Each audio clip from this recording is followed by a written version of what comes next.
Order! Order! You are an incorrigible delinquent at times. Behave yourself, man!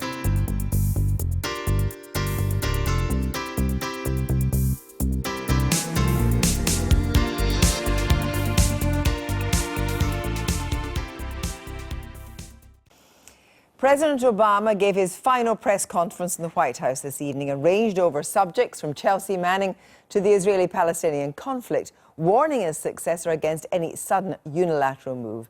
Emily is in Washington watching the final chapter of the Obama presidency and preparing to report on the next. Emily. Yeah, in his last press conference, President Obama conceded that Donald Trump was unlikely to take his advice, given that he'd won the election on a vehemently anti-Obama platform. But he warned the newcomer that perhaps he would be hit by the complexities of the role once in office and that his thinking might shift on issues around healthcare, Obamacare, and indeed jobs. He described phone calls between the two men as constructive and lengthy, and said the best advice that he could give was to try and rely on those around him. It was not, he said, a job for one man alone. But perhaps the most memorable moment was his rebuff to Trump. He opened by issuing a vocal defense of the White House press corps, which Trump has already hinted he might now move outside the White House. And he insisted that the reporters covering his administration were an essential facet of a functioning democracy. Have a listen. You're not supposed to be sycophants. You're supposed to be skeptics. You're supposed to ask me tough questions. You're not supposed to be complimentary, but you're supposed to cast a critical eye on folks who hold enormous power and make sure that we are accountable to the people who sent us here. And you have done that.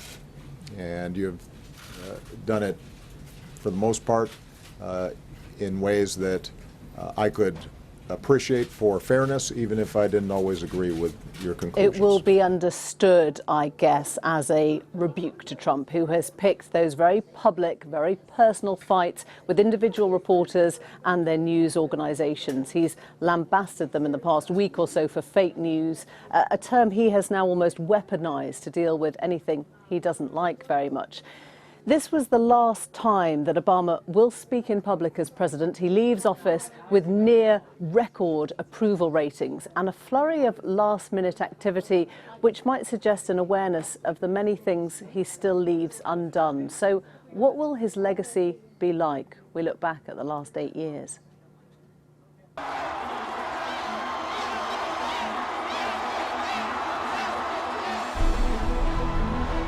We will go out and remake America, and then we will change the world. I mean, when you study anyone and understand why they do it, you become more sympathetic. When you study Obama, it's hard not to become a fan. I, Barack Hussein Obama, do solemnly swear. The description that Obama led from behind in many ways was true.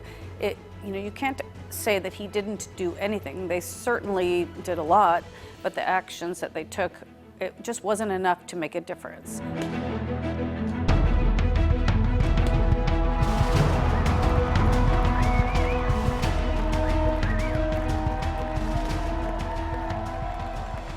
I think we got more change than a lot of people thought was possible. There are 20 million more people that are insured in this country than were in 2008. Of course, we're fighting to keep that right now, today, as I talk to you, and trying to make sure that people can keep their health care.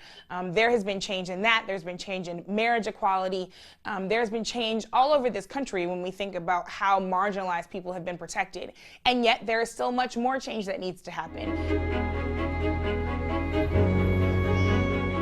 You just cannot underestimate how bad the decks were, how bad the cards he'd inherited in terms of the economy. And nobody ever gets credit. No politician in history ever has gotten credit for averting a disaster. But Obama, the technocrat, the hard-nosed, rational technocrat, who passed the largest stimulus in U.S. history and compromised to do it. People forget that. They talk about him unwilling to bend arms, but he did get Republicans to vote for that stimulus, which is why it passed, which is really why there wasn't a second Great Depression. Hands up, Mike! Obamacare! And his first 2 years in office, he passed more legislation and did more major things, really, than any other progressive president has done, really, in living memory. And part of the problem that caused was that there was a counterattack.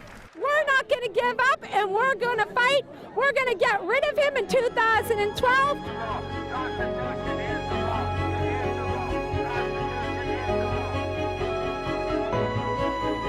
But that coalition of less educated, rural, people who are kind of losers in the globalization game is exactly the same coalition that put Donald Trump into the White House. And it's just a straight line, you can see it. The Democratic Party at the grassroots has really been decimated under Obama. They've lost most of the state houses, they've lost most of the state legislatures. The party under Obama, in some sense, has hollowed out, and it's going to be very, very hard for them to come back from that.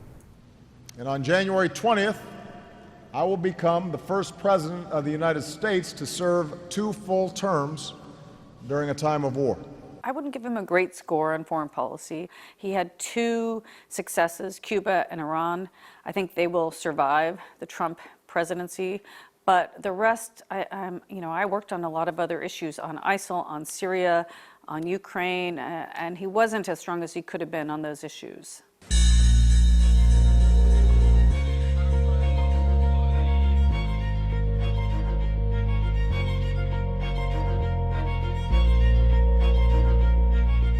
I would give Obama poor marks, of course, on Syria. I worked on Syria in the State Department for several years, and I think there were several points when had Obama done much more than he did, things really could have changed. He had legitimate reasons for avoiding getting more involved, but unfortunately, you ignore unpleasant parts of the world at your peril. You can't contain a conflict like Syria. So what have we had as a result of Syria? We have ISIL. And ISIL, by the way, not just in that region, but we've seen attacks in many other countries in Europe as well. We also had the migration crisis. We went into Iraq, and it didn't work. We tried persuasion in Egypt, and it didn't work. We tried limited intervention in Libya, and it didn't work. We didn't intervene in Syria, and it didn't work. I mean, really, the person who said the thing you have to be is lucky has probably got the answer.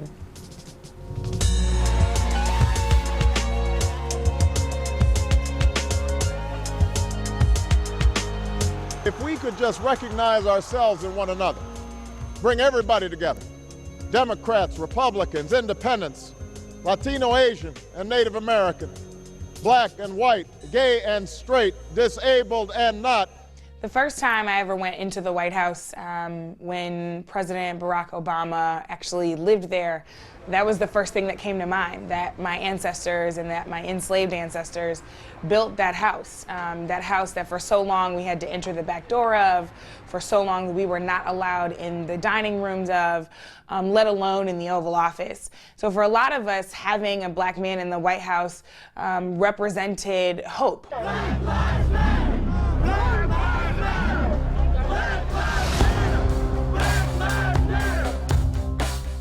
That's not a great legacy on race, but that's not Obama's legacy on race. That's an American legacy on race.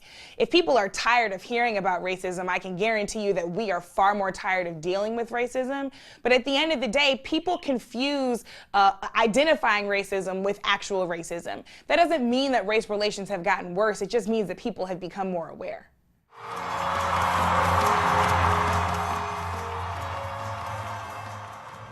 I'm asking you to believe, not in my ability to bring about change, but in yours. Yes, we can. Yes, we did. Yes, we can. Thank you. God bless you. May God continue to bless the United States of America. Thank you.